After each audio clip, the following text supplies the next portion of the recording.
Mukunda jewellers లో gratitude sale flat 50% off on value added offer అన్ని branches కి వర్తిస్తుంది. నమస్తే, వెల్కమ్ టు ఆదాన్. నేను Bapayya. Kaynes left to Gujarat, Cornings left to Tamil Nadu. Now Premier goes to AP. These Congress fellows can't even hold on the investments that we had already bagged a few years ago. What a shame, Rahul Gandhi అని post పెట్టారు. ఈ post పెట్టింది ఎవరు అనుకుంటున్నారా? KTR. Politicians అంటే politics play చేయాలి, అది తప్పనిసరి. పైగా ఇప్పుడున్న పరిస్థితిలో అది చాలా అవసరం కూడా. ఎందుకంటే పాలిటిక్స్ ఇవాళ ఉన్నవి రేపు ఇలాగే ఉంటాయని కూడా చెప్పలేం. రోజుకి మారిపోతున్నాయి, డే బై డే చేంజ్ అవుతున్నాయి పాలిటిక్స్. కానీ ప్రతి చిన్న విషయంలో కూడా పాలిటిక్స్ ప్లే చేయాలి అనుకోవటం మాత్రం అస్సలు సమంజసం కాదు, సమంజసం అనిపించుకోదు కూడా. ముఖ్యంగా రెండు తెలుగు రాష్ట్రాల మధ్య పాలిటిక్స్ ప్లే చేద్దాం అనుకోవటం కూడా మరీ దారుణంగా కనిపిస్తుంది చూసేవారికి. ప్రస్తుతం బీఆర్ఎస్ పార్టీ వర్కింగ్ ప్రెసిడెంట్, మాజీ మంత్రి కేటీఆర్ ఆ విషయంలో చాలా మంది అనుకుంటున్నారు ఆయన చేసేది దారుణం అని చెప్పేసి.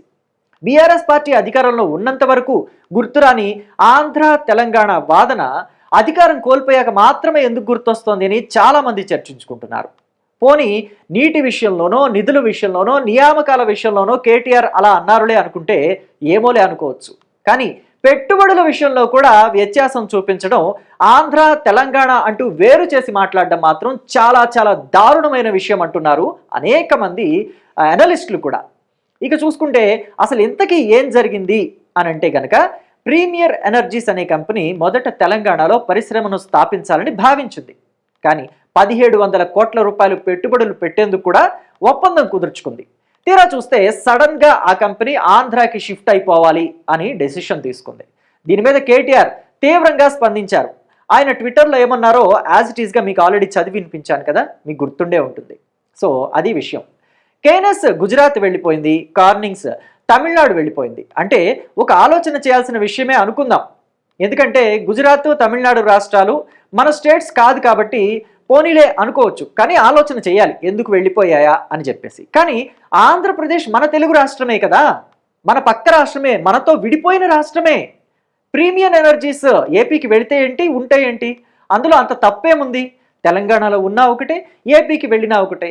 పైగా ఒక కంపెనీ ఎక్కడ ఉండాలి, ఎక్కడ ఇన్వెస్ట్మెంట్ పెట్టాలి అనే దాని మీద చాలా లోతుగా ఆలోచించుకుంటుంది. ఎందుకంటే డబ్బులు పెట్టేది వాళ్ళు కాబట్టి. ఆ డబ్బు పెట్టే వాళ్ళకి తెలుస్తుంది లాభం ఎక్కడొస్తుందా అనేది ఆలోచించుకోవాలని. అక్కడ ఉండే మౌలిక వసతులు, అక్కడ ఉండే మ్యాన్ పవరు, ఆ ప్రభుత్వం కల్పించే రాయితీలు, ఇలా అనేక రకాలుగా వాళ్ళు ఆలోచించుకుంటారు. అలా ఆలోచించబట్టే అమర్ రాజా కంపెనీ ఆంధ్రాను విడి తెలంగాణలో ఇన్వెస్ట్మెంట్ పెట్టింది. పైగా అమర్ రాజా కంపెనీ ఓనర్ ఎవరు? గల్లా జయదేవ్. గల్లా జయదేవ్ ఎవరు? ఆంధ్రాలో అప్పుడు ఎంపీగా ఉన్నారు. పైగా ఆయన ఎంపీగా ఉన్న స్టేట్ని వదిలిపెట్టి తెలంగాణ వచ్చి, సొంత స్టేట్ని కాదనుకుని తెలంగాణలోకి వచ్చి ఎందుకు ఇన్వెస్ట్మెంట్ పెట్టారు?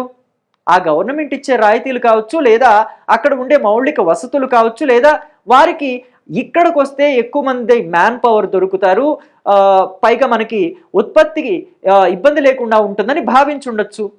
రీజన్ ఏదైనా అవ్వచ్చు. వాళ్ళు ఆ స్టేట్ని కాదనుకుని ఇక్కడికి వచ్చి ఇన్వెస్ట్మెంట్ పెట్టారు, ఉద్యోగాలు కూడా కల్పించారు. పైగా కేఎన్ఎస్ గుజరాత్ వెళ్ళినప్పుడు పెద్దగా స్పందించలేదు, కార్నింగ్స్ తమిళనాడు వెళ్ళినప్పుడు కూడా ఏం మాట్లాడలేదు. కానీ ప్రీమియర్ ఎనర్జీస్ ఏపీకి వెళ్ళగానే ఎందుకు అంతలా రియాక్ట్ అయ్యారు కేటీఆర్ అన్నదే ఇప్పుడు పెద్ద ప్రశ్నగా మారింది, ఆలోచించాల్సిన అంశం కూడా అని చాలామంది అంటున్నారు.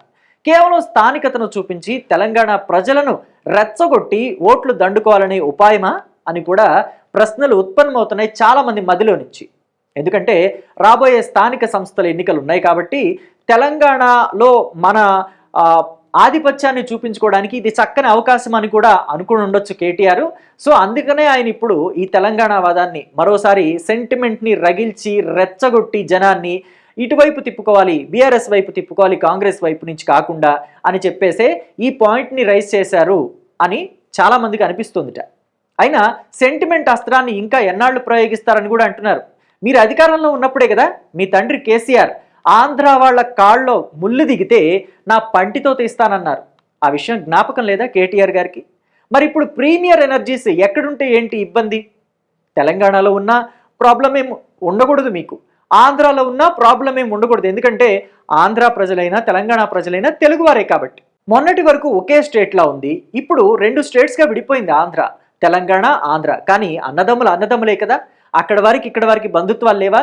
ఇక్కడ వాళ్ళ పిల్లల్ని అక్కడ వాళ్ళకి ఇవ్వలేదా, అక్కడ వాళ్ళ పిల్లల్ని ఇక్కడ వాళ్ళకి చేసుకోలేదా? సో ఏంటి ఇబ్బంది? పైగా ఆంధ్ర నుండి అనేక మంది వచ్చి తెలంగాణలో ఉద్యోగం చేస్తున్నారు. అలాగే మంచి పరిశ్రమలు ఏపీలో ఇన్వెస్ట్మెంట్ చేసి జాబ్స్ ఇస్తానంటే తెలంగాణ యువత కూడా ఏపీకి వెళ్ళి ఉద్యోగం చేసుకుంటారు. అందులో తప్పేముందో అసలు నాకైతే అర్థం కావటం లేదు. మళ్ళీ పైగా ఇంకొక విషయం కూడా ఇక్కడ మనం గమనించాల్సింది ఏంటంటే, ఆంధ్ర నుంచి తెలంగాణ నుంచి ఇతర స్టేట్స్ వెళ్ళి ఉద్యోగాలు చేసుకునే వాళ్ళు లేరా? ఎంతమంది లేరు? బోల్డ్ అంతమంది ఉన్నారు. చెన్నై వెళ్ళి ఉద్యోగాలు చేసుకునే వాళ్ళు ఉన్నారు, బెంగళూరు వెళ్ళి ఉద్యోగాలు చేసుకునే వాళ్ళు ఉన్నారు, తెలంగాణ నుంచి, ఆంధ్ర నుంచి. అలాగే మహారాష్ట్ర వెళ్ళి ఉద్యోగాలు చేసుకునే వాళ్ళు ఉన్నారు. మహారాష్ట్రలో పూణేలో మన తెలంగాణ పిల్లలు, మన ఆంధ్రప్రదేశ్ పిల్లలు ఎంతమంది ఉద్యోగాలు చేయడం లేదు? సంక్రాంతి అయితే మన ఆంధ్రప్రదేశ్కి ఎంతమంది తెలంగాణ నుంచి వెళితే మనమే విజువల్స్లో చూపిస్తున్నాం ఖాళీ అయిపోయిన హైదరాబాద్ అని చెప్పేసి. అంటే అక్కడ వాళ్ళు వచ్చి ఇక్కడ ఉద్యోగం చేసుకుంటుంటే లేని ఇబ్బంది, ఇక్కడ వాళ్ళు వెళ్ళి అక్కడ ఉద్యోగం చేసుకుంటే ఇబ్బంది ఏంటి? ఇంకా బెస్ట్ ఎగ్జాంపుల్ చెప్పాలంటే, విశాఖపట్నంలో స్టీల్ ప్లాంట్ స్థాపించినప్పుడు తెలంగాణ నుంచి కూడా చాలామంది వెళ్ళి అక్కడ ఉద్యోగాలు చేసుకోలేదా, ఉద్యోగాలు తెచ్చుకోలేదా? సో మనకి ఇక్కడ హైదరాబాద్కి ఎంతమంది వస్తున్నారు ఇతర రాష్ట్రాల నుంచి? సో దీన్ని బట్టి దయచేసి ఎప్పుడు ఇలాంటి రెచ్చగొట్టే వ్యాఖ్యల్ని చేయొద్దని చెప్పేసి చాలామంది రిక్వెస్ట్ చేస్తున్న మాటని కూడా కేటీఆర్ గారికి ఈ సందర్భంగా గుర్తు చేయదలుచుకున్నాను, నా వరకు నేనైతే. బట్ మీరేమనుకుంటున్నారు? కేటీఆర్ గారు చేసిన ఈ వ్యాఖ్యలు సమంజసంగా అనిపిస్తున్నాయా? ఆంధ్ర తెలంగాణ అని వేరు చేసి మాట్లాడినట్టుగా ఆయన తీరు ఏదైతే ఉందో అది సమంజసమని మీరు అనుకుంటున్నారా? ఏపీలో ఇన్వెస్ట్మెంట్స్ పెడితే తెలంగాణ పీపుల్ వెళ్ళి అక్కడ ఉద్యోగాలు చేసుకోవడం అనేది సమంజసమని మీరు అనుకుంటున్నారా కాదా? ఉద్యోగం చేసుకునే వాళ్ళకి ప్రాంతంతో పని ఉంది, ప్రాంతంతో భేదాలు ఉన్నాయి అని మీరు అనుకుంటున్నారా? లేదు అంటే కామెంట్ చేయండి. ఉంది అనుకున్నా కానీ ఏ పరిస్థితుల్లో అక్కడ అభిప్రాయ భేదాలు వస్తాయి అనేది కూడా మీ అభిప్రాయాన్ని కామెంట్ బాక్స్లో తెలియచేయండి.